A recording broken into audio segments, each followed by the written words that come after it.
Assalamu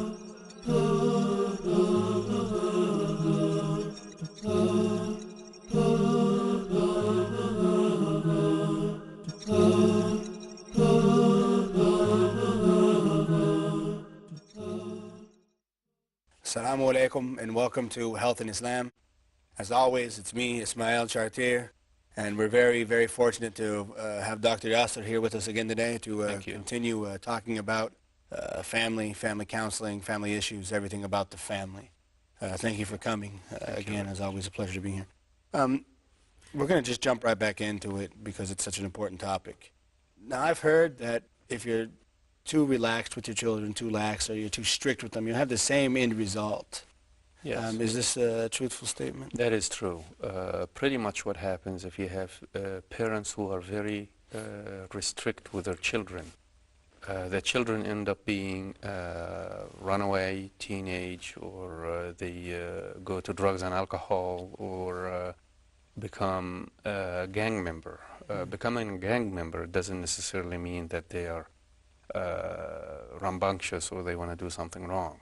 They actually take a family outside of the family that will give them acceptance from... Give them love, affection, acceptance. That's true. So the whole theory of tough love, back in the late 80s and early 90s in America, there was the theory of tough love. You have to be tough and love your children, but tough. Well, tough love could be used in, a lot of people do it, but they do it in the wrong way. It's the way it's being done. Because if the children are not feeling loved at all just feeling from their parents, yeah, they're feeling the toughness, and that's all. They're going to go and look for acceptance from somebody else. And the gangs are waiting for them outside. And that's what they do. So their loyalty... they switch the loyalty. They give their loyalty to the family that's giving them acceptance. And that's the whole issue, is that we need to have loyalty in the family. And the way to gain loyalty is to give them acceptance and understanding and love. That's how you gain loyalty with anybody. So basically, love is the cornerstone of a healthy family, love and understanding. That's true. And respect. And respect. And without these three things put together in your soup, it's not going to taste good. It's just very basic, yeah. And now being lenient, you're going to end up with the same results because there are no boundaries. They know that they can do whatever they want to do. There is no restrictions. There is no consequences for their behavior or whatever. So they end up doing the same exact thing as if being very tough. So you have the two ends. One of them is 0 and one of them is 10. 0 is lenient, and 10 is very strict and tough. They don't work. So it's almost like a horseshoe. Yeah, but you have to stay in the middle. You have 5, 6, 7, 8 in the middle. You can play with that. So somewhere in there. Yeah, you find the best way to deal with the children, and that's where you're gonna be, right in the middle. Now, when you go into family counseling, it's obvious that the families they're angry with each other. They're having problems. Now, how do you get them all into one room? And how do you get them to be honest and want to help? Okay. A lot of times what we do, sometimes we'll get them all in one room from the first session. But a lot of times what we do is that I meet with the child first, and then I meet with the parents, and then I meet with the child with the parents. So it's a system that we do during the therapy. Basically what happens is that you find out a lot of misunderstanding between the children and the parents, or the child and the parents. The child want to do things and the parents do not understand, and then it becomes a big problem, and they do not understand the way of life. So we try to, in family therapy, is to bridge the gap. There are techniques that we deal with teenagers, and there are different techniques that we deal with the parents. Do you think sometimes it's because the parents forgot what it was like to be a teenager? They forgot what it was like to be awkward, to be wanting to fit in, wanting to do these things. Do you think that this leads to a lot of the problems, that the parents forget what it's like to be a teenager, or they remember so much that they don't want their kids to be there? That's true. I mean, your statement is true. A lot of parents don't want their children, to do the same thing or go through the same mistakes they did. A lot of parents they do wanna forget, and they don't wanna talk about their past with their children. A lot of parents, they just wanna be controlling and, well, don't do that. Why? Because I said so. And this is the kind of issues that need to be dealt with. Children need to be listened to. I'm going to go back to play with them for 7, teach them for 7, and then become their friend for 7. We're talking about the area that's become their friend for 7, and that's from 14 to 21. And this is when they need a friend. But you can't become a friend all of a sudden and say, hey, I'm your friend, and come on, talk to me. I'm your buddy. Yeah, because what I find out, a lot of the people that come to the office, they just talk about, well, I confided in my mother or I confided in my father, and they use the information against me. That's not a friend. That's not a friend. If you had a friend like that, they wouldn't be your friend for long. Yeah, so you need to take a look at the family unit as a unit for the long run, not for just, okay, I need to find about this issue and then I'm going to get you for it. It doesn't work like that. That's not the way. You're going to push them away from you.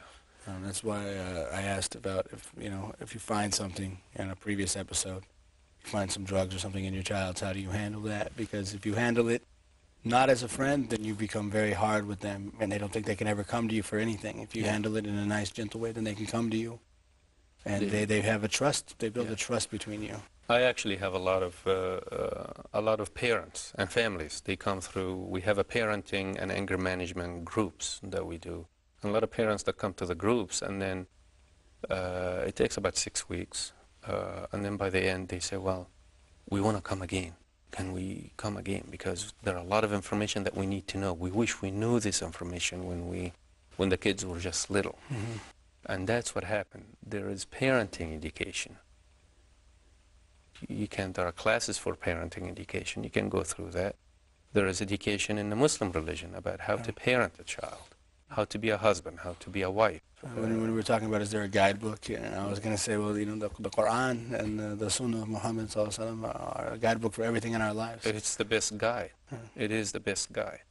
Because if I teach my children to be independent, and that's what I want him to be, my child, to be independent, and then comes the age of 15, 16, they have this struggle, internal struggle, dependence versus independence. And then they want to be independent, but then I tell them, no, you're not going to do what you're talking about, you're going to do what I said. Then what am I doing? You're squashing that independence you spent the last 16 years trying to build. So actually, I'm contradicting myself. Mm-hmm. And that's the problem. Parents, a lot of time, are not able to change to become their friends, are not able to change. They can't switch to that see role them over. Splitting and taking their own way. I know when I was a child, when I hit 16, 15, 16, my dad and I were like, opposite ends of the world. Yeah. And when I came about 25, 26, we came back together. But there was that period of time that there was a great distance between us. We could sit in the same room and not speak to each other at all. How did that feel? Yeah, it was awkward for both of us. Okay. We were both just, this is your dad, this is your son. You love each other, but you don't know anything about each other. There was no. And this is a great example because you can start by getting to know each other. You just talk about issues that pertains to you, and he talks about issues that pertains to him, and beginning this friendship journey. And you can do that. But then you have the other thing is the respect. A lot of people don't know. It's like when a child comes to me and he tells me, well, I hate my parents. They are not able to communicate their feelings. It's not actually hate. You could love somebody and still be angry at them or be upset with them.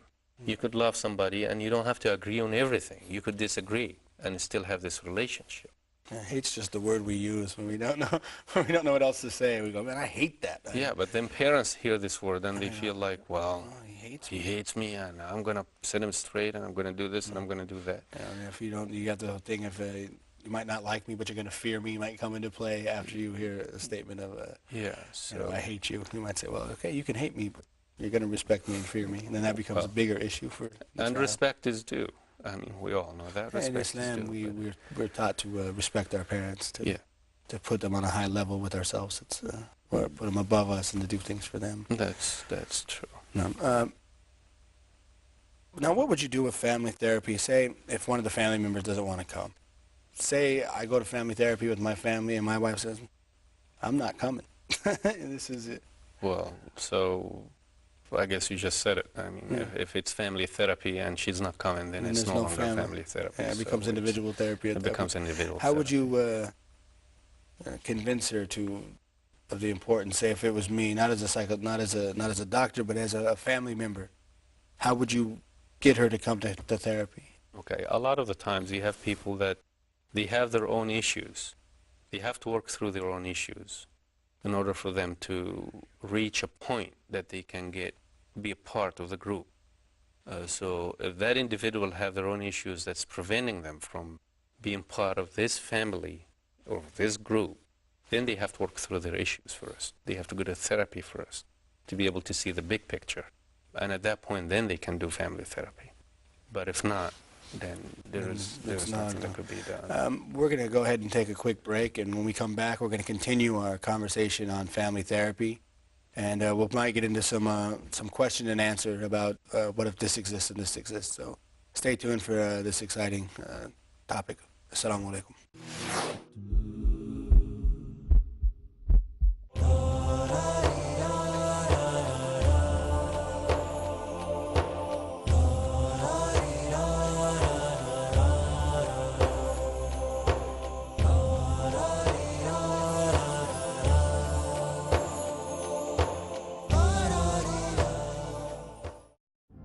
Where truth is hidden, misleading quotations create confusion. Where truth is hidden, lack of knowledge and wisdom cause upheaval and commotion. Where truth is hidden, manipulated scriptures and twisted facts emerge. This very hidden truth creates false propaganda, mayhem, chaos, disorder, and turmoil in our lives and the world order. But is there anyone with courage and wisdom? What is the truth, and who has the courage to expose it?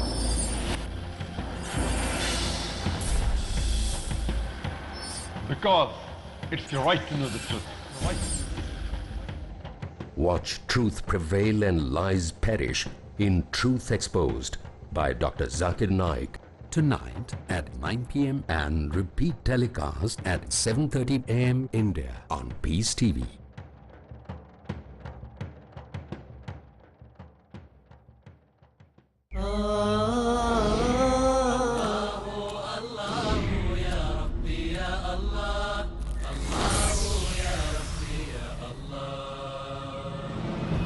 Iman is the secret of Allah in His creation, that which He places into the hearts of those that He loves.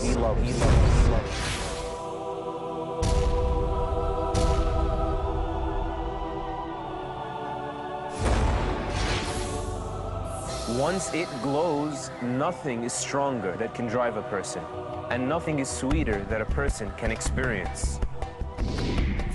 It's a glimpse of paradise that you see with the eyes of your heart.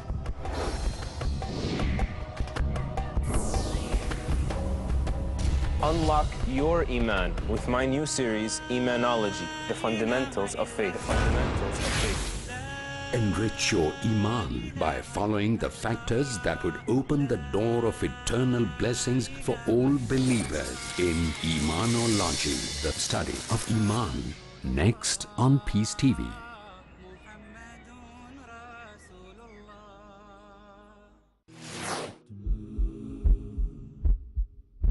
Assalamu alaikum and welcome back to Health in Islam. As always, it's me, Isma'eel Chartier, and with us, didn't change, it's still Dr. Yasser. Let's start right away, and I wanted to ask you if family counseling is a relatively new science, or is it relatively an old science? Well, it's an old science. Family counseling has been there since Prophet Muhammad alayhi salatu wasalam. He was the greatest counselor. He used to counsel people a lot of times when they come to him in divorce matters or divorce issues or child rearing issues or family issues. And he used to counsel families. And from that, I actually took it that it has been there for at least all the time. 1,400 years. Yes. Because when you're dealing with human beings and human issues, you need guidance. It is not pretty much the therapy in it, but you need guidance, especially when God gives you this new soul that you don't know what to do with it. So you need also guidance. Family therapy has a lot to do with old values and new values. What's the difference between old values and new values? Well, I said it this way for a reason, because values all become from one place. If you trace it back, it becomes basically from Allah, from God. And we translate it into our day-to-day life, and that's the way we live our lives. And these are the values that are passed on to one generation after the other from their ancestors, coming down all the way down.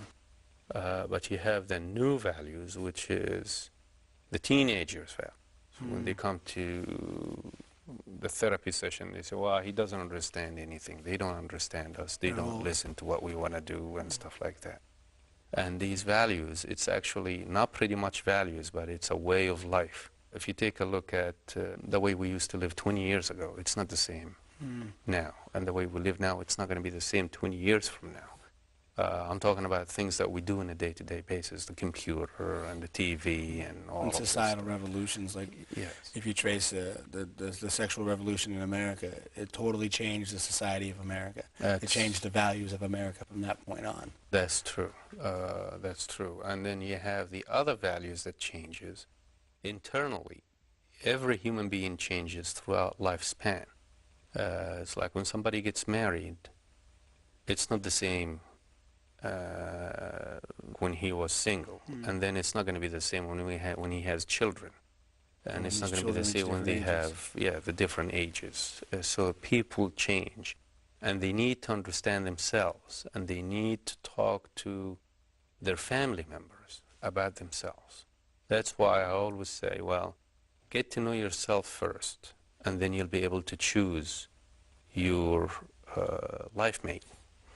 And then you'll be able. Prophet Muhammad said, choose well for your sperm, meaning to find a good wife, to find a good husband, to make sure that you know yourself well enough to know what you want exactly. Yes, because if I don't know myself, I'm not going to know what kind of friends I want. I'm not going to know what my needs or what my wants from my friends. So it's just, I'm going to be like a feather in the wind. It's being lost. From here to there. Yeah, so, and this becomes from my values. I have to know my values, and then I pass it on to my children or my family. This understanding has to be between a man and a wife in the beginning, and then they pass it on. They have to agree upon that before they have children. And then it becomes their family values, their core values of their family, which they teach to their children, and so on and so forth. And that's basically what needs to happen in a family unit. What are some of the common problems that you would have in a lifespan of a family? You know, if you look at, obviously there's the problems when you first get married, problems when you first have children, problems when, the children go off to college or they leave the home. What are problems that you see in counseling a lot that have to deal with these specific? There are two different sets of problems. One of them is actually internal problems, which is what we call problems in the identity of each one, or we differ in our philosophy of life. These are huge problems. And on the outside, you have the other set of problems, which is like what you were saying. Well, I don't like the way they do this. I don't like the way she cleans the house. I don't like the way he uses toothpaste. This is just a day-to-day problems going on. Or money problems. Actually, we did a lot of researches on that, and we found out that financial problems within the family, it increases the stress, and it actually promotes or enhance the possibility of divorce. That old saying, money is the root of all evil. Well, it's very important. But if you have two parents or two people that are married and do not have a solid ground, and they agree on the philosophical issues of the way they need to live their lives, and then you add to that the financial problems and the daily stressors and everything, then they have a huge problem. It ends up to be a big problem. What about, my mother-in-law is going through what we refer to as empty nest syndrome, because everybody's out of the house and she's lonely and she doesn't know what to do. She doesn't know how to occupy her time because she spent a majority of her time for her children.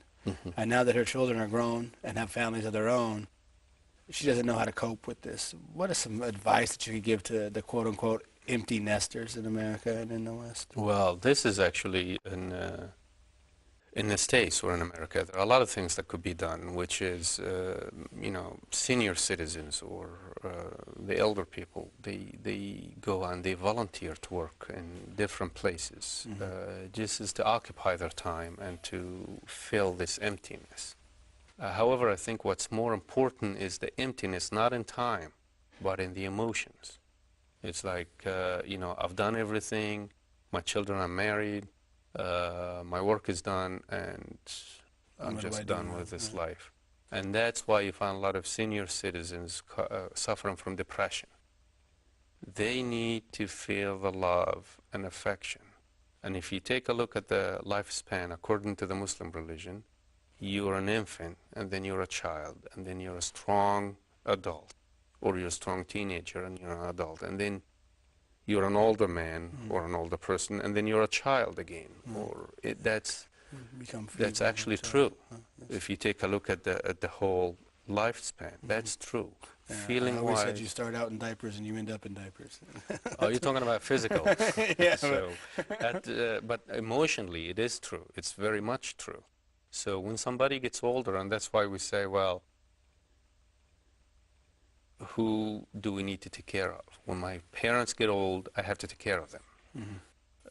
Not pretty much washing them or anything. I have to take care of them emotionally. Because they become mentally like children, emotionally like children, they become needy. So we have to be patient. And it's written in so many verses in the Quran. Oh, yeah. It's, right after, and also in the Hadith that we have to take care of our parents.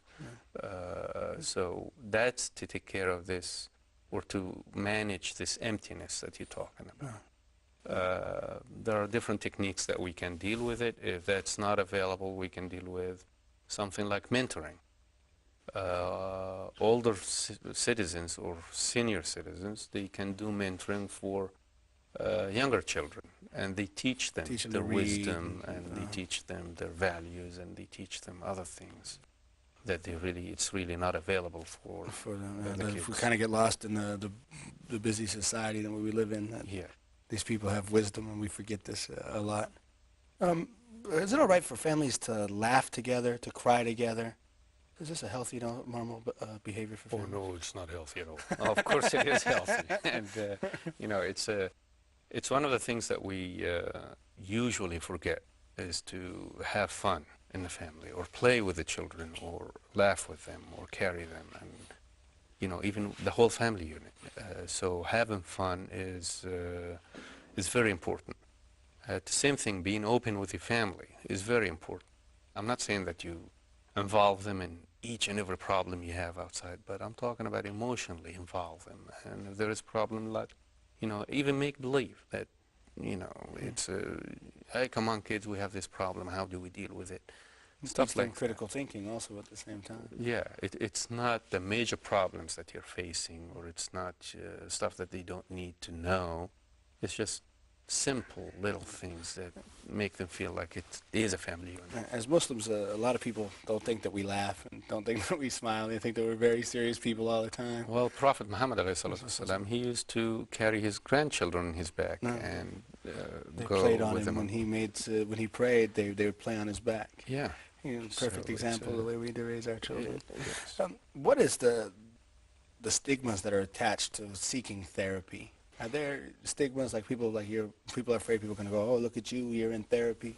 I think it's with family therapy, it's more of an internal disapproval Meaning that people don't want to believe that they have a problem, and they want to believe that they can maintain or they can manage their own problems on their own.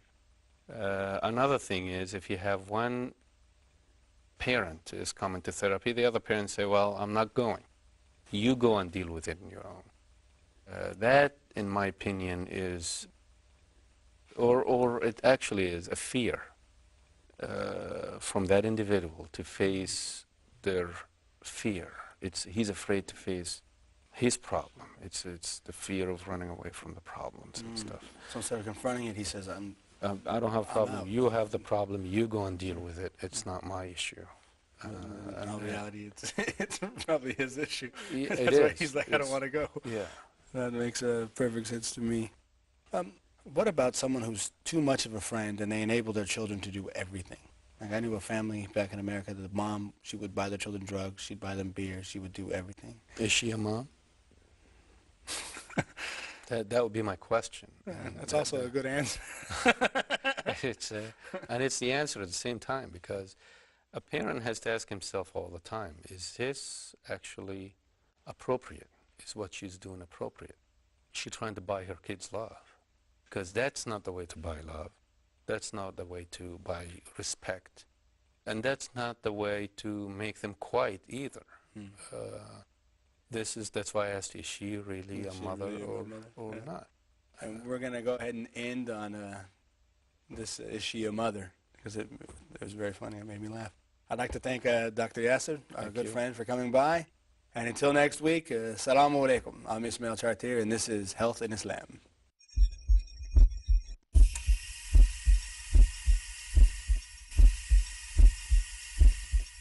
Oh